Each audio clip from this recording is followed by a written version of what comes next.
রাধে রাধে বন্ধুরা, তোমাদের সকলকে গোপাল আর নদিতি চ্যানেলে স্বাগত জানাই। তোমরা যদি আমার চ্যানেলে নতুন হয়ে থাকো তাহলে আমার চ্যানেলটি সাবস্ক্রাইব করে দেবে এবং ভিডিওটি প্রথম থেকে শেষ পর্যন্ত দেখার অনুরোধ রইল। আমি আজকে আবার আরেকটা নতুন ভিডিও নিয়ে চলে এসেছি। আমি আমার লাড্ডু গোপালের ছোট্ট ঠাকুর ঘরটাকে আমি কীভাবে গুছিয়ে পরিষ্কার করে রাখি তাই আমি তোমাদের সঙ্গে শেয়ার করব। ছোট্ট একটা ভিডিও। তাই দেখো, সকালবেলায় আমি চলে এসেছি, লাড্ডু গোপালকে ঘুম থেকে তুলছি এবং লাড্ডু গোপালের সেবা দেব। তারপর লাড্ডু গোপালকে দেখো আদর করে তারপর আমি লাড্ডু গোপালকে ঘুম থেকে তুলছি। লাড্ডু গোপালে ঘুম থেকে তোলার পরে লাড্ডু গোপালের মুখটা মুছিয়ে দেবো এবং রাত্রের ড্রেসটা খুলে সেই আগে যে ড্রেসটা পরেছিল দুপুরবেলায় সেই ড্রেসটা পরাবো। সিংহাসনে আমি বসিয়েছি, এবার আমি দেখো সকালবেলায় ভোগ দিচ্ছি। তো আমি সকালবেলায় লাড্ডু গোপালে পুজো দেবো, তারপর আমি ঠাকুর ঘরটা গোছাবো। দেখো এই আসনগুলো আমি পুজোর কাজে ব্যবহার করি। এই আসনগুলো আমি সব এক জায়গায় গুছিয়ে এবার রেখে দেবো। দেখো আমি এইভাবে ঠাকুরের সিংহাসন আর খাটের মাঝামাঝিতে রেখে দিচ্ছি, এতে ধুলো ময়লা কিছু পড়বে না। আর এটা হচ্ছে প্লাস্টিকের মধ্যে আমি ফুল রেখে দিই, কারণ দুপুরবেলায় পুজো দিয়ে ফুলগুলো শুকিয়ে যাবে, ওই জন্য আমি সাজিতে প্লাস্টিকের মধ্যে করে রাখি। এটা হচ্ছে ফলগুলো এরকম একটা বাস্কেটের মধ্যে আমি করে এক জায়গায় গুছিয়ে রেখে দিই, তাহলে ফলগুলো ভালো থাকবে। আর এই ঠাকুরের বাসনগুলো দেখো আমি ধুয়ে মেজে উল্টে রেখেছি। আর এটা ঠাকুরের বিছানা, আমি লাড্ডু গোপালের বিছানাটা সুন্দর করে পরিষ্কার করে রেখেছি।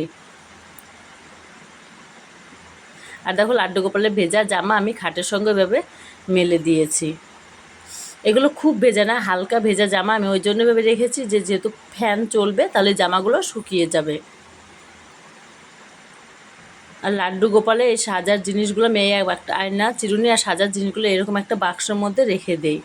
শঙ্খটা আমি এরকম চন্দন পাটার উপরে রেখে দেবো, চন্দনটাও একই জায়গায় রাখি যাতে আমার খুঁজতে অসুবিধা না হয়। দেখো দেশলাই, ঘন্টা, গ্যাস লাইট আমি সব কিছু একই জায়গায় রেখে দিই। এবার আমি লাড্ডু গোপালের মশারি সিস্টেম বিছানাটা গুছিয়ে বাস্কেটের মধ্যে আমি রেখে দেবো, কারণ এটা আমার এখন লাগে না, যেহেতু খাটে লাড্ডু গোপালকে আমি ঘুম পাড়ে। আমি যখন কোথাও বেড়াতে নিয়ে যাই লাড্ডু গোপালকে তখন আমার লাগে ওইটা। এবার এটা একটা আরেকটা তোষক আমি এইভাবে রেখে দিই। এটা হচ্ছে একটা বিছানা, এই বিছানাটা আমি ভাঁজ করে একটা সুতো এইভাবে বাস্কেটের মধ্যে গুছিয়ে রাখি, কারণ অনেক সময় লাড্ডু গোপালে কিছু কিছু জিনিস সেলাই করতে হয়। এটা হচ্ছে সাদা একটা ছোট্ট একটা বিছানা। তারপরে এটা হচ্ছে লাড্ডু গোপালে একটা জামা, এখনও পরানো হয়নি, পরাবো। আর এই হচ্ছে একটা সাদা থান, এটা দিয়ে আমি বাবা ভোলানাথের পুজো করে থাকি। পুজো করা হয়ে গেলে ধুয়ে আবার এইরকম বাস্কেটে ভরে রেখে দিই। এটা হচ্ছে মশারিটাও দেখো ভাঁজ করে বাস্কেটের মধ্যে রেখেছি এবং বাস্কেটটা বন্ধ করে রাখছি। এবার এটা হচ্ছে বড় একটা বাস্কেট, এখানে আছে কিছু জামা কাপড় আছে। এবার আমি লাড্ডু গোপালের জামাগুলো ভাঁজ করে এই বাস্কেটের মধ্যে রাখবো। তাই দেখো আমি লাড্ডু গোপালের জামা রাখছি বাস্কেটের মধ্যে। এইভাবে আমি লাড্ডু গোপালের জামাগুলো এক সাইডে রেখে দেবো।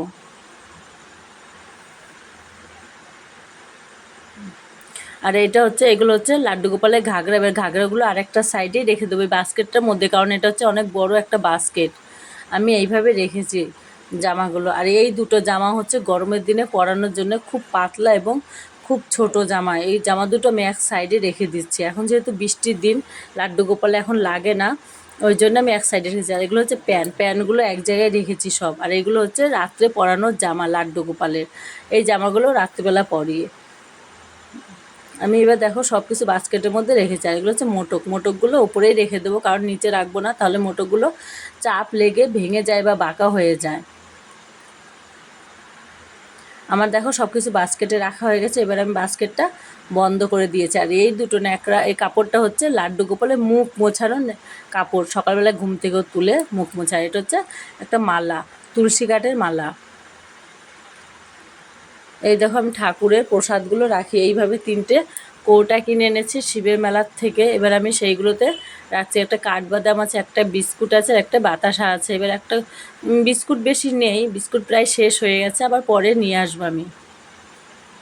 কৌটাগুলো আমি এখন হাতের কাছে সাজিয়ে রেখে দেবো, যাতে আমি বা আমার মেয়ে বা আমার স্বামী কেউ পুজো দিতে গিয়ে কোনো খুঁজতে হয় না, কোনো জিনিস সব কিছুই হাতের কাছে পায়। এগুলো হচ্ছে তুলো, প্যাকেটের মধ্যে আমি তুলো ভরে রেখেছি এইভাবেই। এটা সিংহাসনের নিচে একটা ডয়ার আছে, সেইখানে আমি রেখে দিই। এটা হচ্ছে লাড্ডু গোপালের চুলগুলো আমি রেখে দিয়েছি। আর এগুলো হচ্ছে চন্দন, একটা হচ্ছে বাবা ভোলানাথের চন্দন আর একটা হচ্ছে লাড্ডু গোপালের চন্দন। আমি এগুলো সব কিছু খোপে এইভাবে রেখে দেবো। আর এটা হচ্ছে অগরটাও রেখে দিলাম। এগুলো এটা হচ্ছে চন্দন, এটা হচ্ছে শিব পুজোর চন্দন, অষ্টগন্ধা চন্দন। আর এটার মধ্যে ধান আছে, লক্ষ্মী পুজো করে যেহেতু ধান লাগে বৃহস্পতিবারে। আর এটা হচ্ছে পঞ্চশস্য, শিব পুজোয় পঞ্চশস্য লাগে, আমি ওটা কাছে রেখে দিই। এইগুলো পঞ্চশস্য, এগুলো আলাদা আলাদা আলাদা করে আছে, এগুলো একসঙ্গে মিশানো নেই। আর এটা হচ্ছে লাড্ডু গোপালের চন্দন, আর এটা হচ্ছে আতর। আমি এটা হচ্ছে সিঁদুর গোটা, বৃহস্পতিবারে আবার সিঁদুর লাগে। আর একটা গ্যাস লাইট আমি এখানে রেখেছি, কারণ কখন কোনটা কাজে লাগবে ওই জন্য আমি গ্যাস লাইট দুই জায়গায় দুটো রেখে দিই।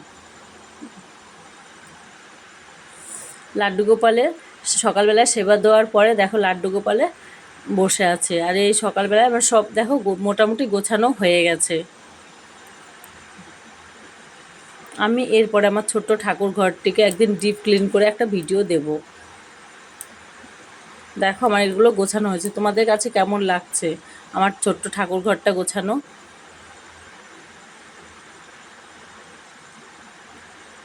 আজকে এই পর্যন্তই, টাটা।